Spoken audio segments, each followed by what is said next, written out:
Dans cette présentation, nous allons résoudre l'examen de l'analyse mathématique de l'année académique 2023-2024. N'oubliez pas d'inscrire correctement votre numéro apogée ainsi que votre nom et prénom en majuscule avant de commencer à répondre aux questions. Cela permettra d'éviter tout problème d'identification. Pour plus de clarté, je vous laisse une vidéo explicative en commentaire.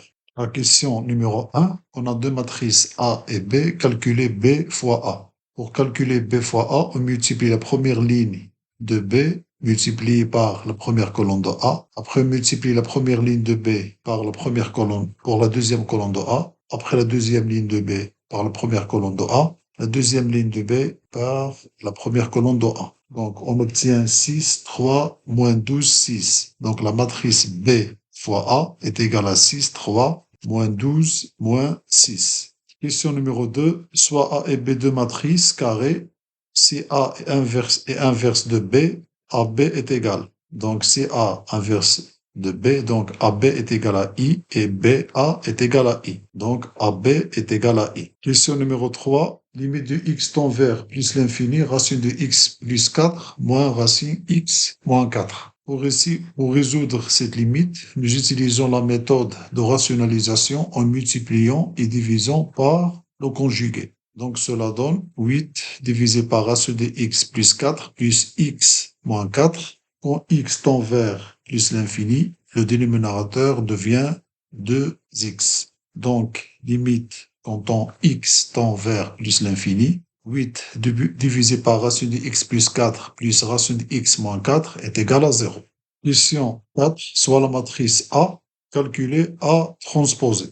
Donc la première colonne de A transposée devient la première ligne de A, donc 2, 8. La deuxième colonne de A transposée devient la deuxième ligne de A, donc 5 et 4. La troisième colonne de A transposée devient la troisième ligne de A, ça veut dire 3 et 2. Donc la matrice A transposée contient les éléments 2, 8, 5, 4, 3 et 2. Question numéro 5. Soit les matrices A et B calculées A fois B. Pour résoudre A fois B, nous effectuons la multiplication matricielle avec les matrices A et B.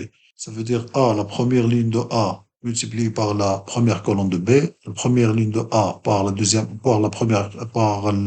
colonne de B, la deuxième ligne de A par la première colonne de B, la deuxième ligne de A par la deuxième colonne de B. Donc on obtient, donc première ligne de A multipliée par la première colonne de B, ça veut dire 2 multiplié par 1 plus 1 multiplié par moins 2 est égal à 0. Et ainsi de suite. Donc on obtient A fois B est égal à, et contient les éléments 0, 0, 0, 0. Question numéro 6, calculer la limite quand x tend vers moins l'infini. Donc, on divise chaque terme par le plus grand degré du numérateur, x à la puissance 2. Donc, dans le numérateur, 4x tend vers moins l'infini. Donc, le dénominateur 5 reste dominant. Donc, limite quand x tend vers moins l'infini est égal à moins l'infini. Question numéro 7, calculer l'intégrale x exponentielle de x 0 et 1. Pour résoudre l'intégrale, on utilise la méthode d'intégration par partie. On va choisir u est égal à x, donc du est égal à dx. On applique la formule de l'intégrale x exponentielle de x est égal à x exponentielle de x moins l'intégrale exponentielle de x. Donc on calcule les bornes entre 0 et 1, on obtient 0 moins 1 est égal à 1. Question numéro 8.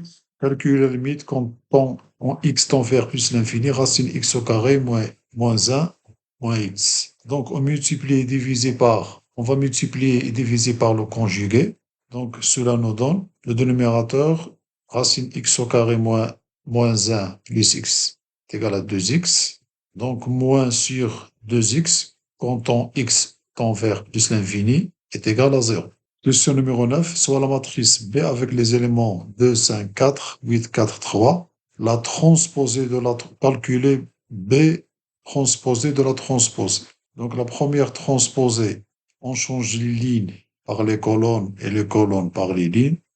Deuxième exposé, on fait la même chose. Donc la transposée de la transposée est égale à la matrice originale. Donc B transposée de la transposée est égal, même matrice originale, ça veut dire 2, 5, 4, 8, 4 et 3. Question numéro 10. Soit la matrice B avec les éléments 2, 5, 4, 8, 4 et 3.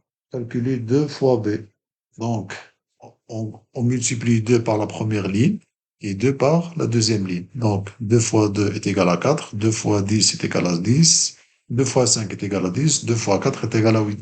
Deuxième ligne, 2 fois 8 est égal à 16, 2 fois 4 est égal à 8, 2 fois 3 est égal à 6.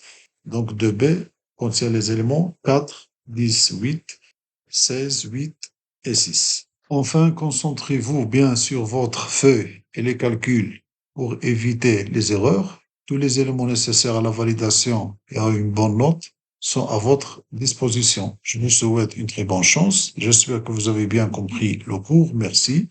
N'hésitez pas à poser vos questions en commentaire.